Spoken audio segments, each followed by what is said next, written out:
What is going on, guys? Welcome to your 34th intermediate Java lesson, and in this video what I'm going to be doing is teaching you guys how to start building a very simple web browser. So our web browser program is going to have, all the things that a usual web browser has.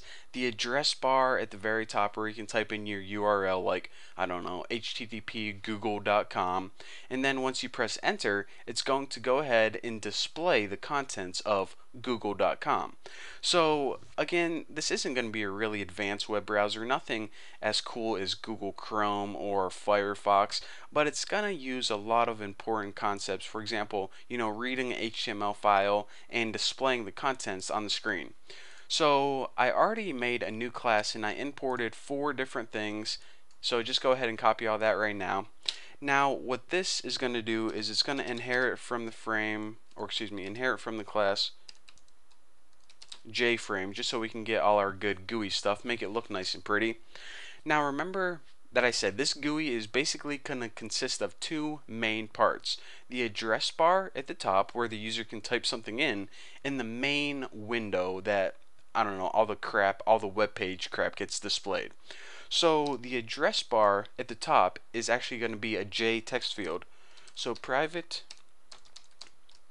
J text field, and I'll just name this address bar.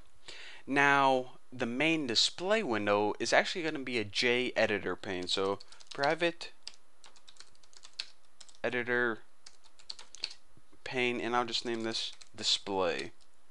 So remember, we're going to be typing in the URL, such as, thenewboston.com right here, and it's going to display in the main window. So the first thing that we should do is some housekeeping stuff, and it's actually more than housekeeping stuff. The constructor. So go ahead and make your constructor public, whatever the name of your class was. Read file. It's not going to take any extra information. Now the first thing we should do is give our application a title. So go there, call the superclasses constructor, and pass in whatever you want to name your browser. Bucky browser. I think that's a pretty cool name for a browser. So this title is going to appear at the very top of your screen, or the top of your application rather. So now that we have the title taken care of, we can begin working on the address bar, the part where the user types in the URL, which website do they want to go to. So the first thing we have to do is, of course, create it. So address bar equals new JText field.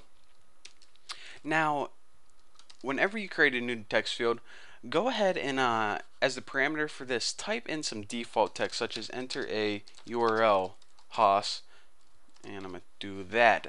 So basically the default text whenever the user first opens this application is enter a URL host. Now obviously they're going to have to enter a proper URL if they want this application to work, but for now we'll just give them a little prompt on the screen. So even though they have to delete it, it's probably better for the user to do it this way. So now what I want to do is, in this address bar, the way that they're gonna, pretty much submit their URL that says, okay, this is my URL, now I want to go to it, is they're gonna hit enter when they're done typing the URL. So since they're pretty much hitting enter, and that enter from the user is actually an event, we need to add an action listener to wait and listen for the user to press enter. So how do we wait and listen? Well, we need address, holy caps lock, address bar, add action listener, just like that. So now let me go ahead and get my spacing all taken care of. Alright, add action listener. Now inside this we need an anonymous inner class, new action listener. Now the method that gets called whenever the user presses enter is action performed. So public void action performed. Hopefully I spelled that right. Alright, looks pretty good. Action listener. Alright, so I don't know, I'm getting a bunch of weird error messages, but I think it's just because I didn't finish coding this method yet. So basically what we need to do is pass in an action event, and we'll name this event, and that event is basically the hitting of the enter button. So again, like I said, whenever they hit enter on their keyboard, this method is going to be called, so therefore we probably should put some instruction in here. So what do we want to happen whenever they hit enter on their keyboard? Well, they're only going to hit enter after they entered a URL.